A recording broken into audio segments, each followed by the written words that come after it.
PDFs that have circles and shapes, triangles on them. And those forms will be useful for the activities I'm going to show you now. This one is just for consonant, vowel, consonant. Very useful when you're teaching the short vowel tones and the differences between those and the differences between long and short vowel tones.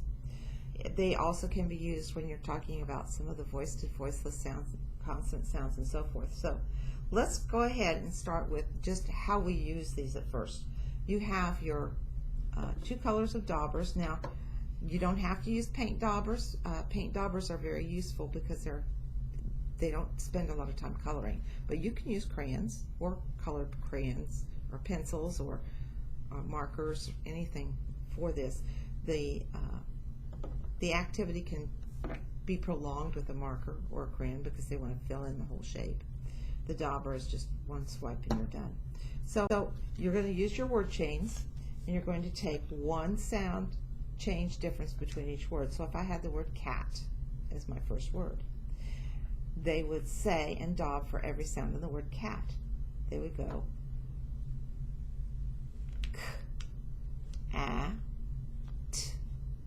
And then on the next word, they would not daub for every sound. They would only daub for the sound that changes. So if this is cat and this is kit, it would be k, it, cat, k, at, kit, k, it.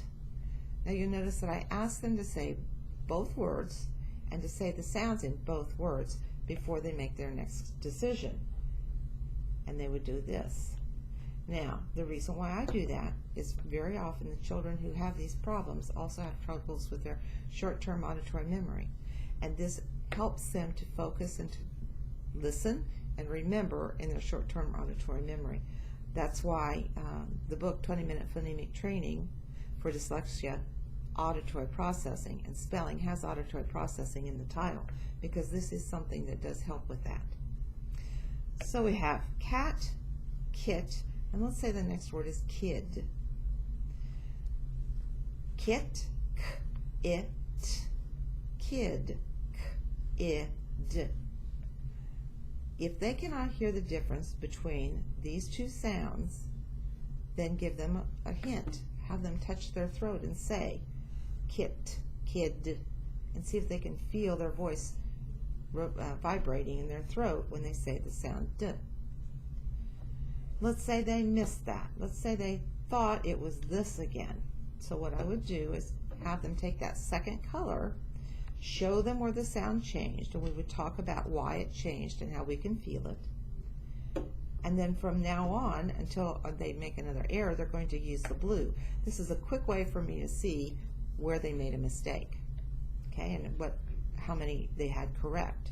So if this is kid and this is lid, kid, k, id, lid, id. So they're going to go like this.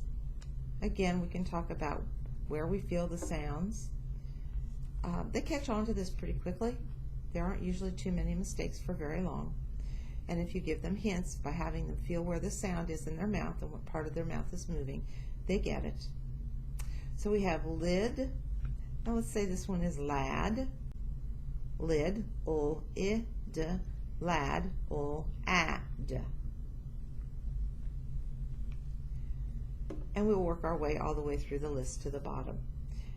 Now, in addition to this, if your child is working on blending and they're struggling with that a little bit, I like to use the marbles. And I would give them the list ahead of time before we do the auditory. This is called auditory tracking because we're tracking where those sounds are changing and where they're going.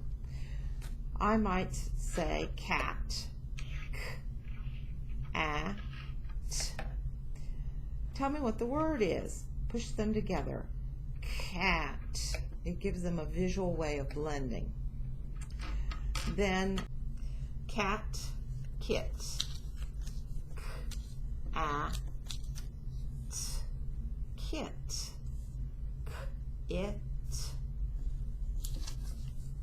kit, k, it, kid, k, id, kid. Lid, id. Lid, id. You notice that no one sound is assigned to any particular square. Those can change as long as they change here. You don't want to use the same color for a sound that's already in here. You want to make sure that you use a different color. So if this is already lid, id, you won't want to use any of these colors for the next sound change. For example, lad, you would want to go with, say, green this time, or white. Lid and then lad. And you would go through your list that way. If you have a child who is colorblind, an error there. Another way you can do it with those would be using shapes. I've done this with my colorblind students before, where you just put out 3 shapes. Lid, id, and lit, it.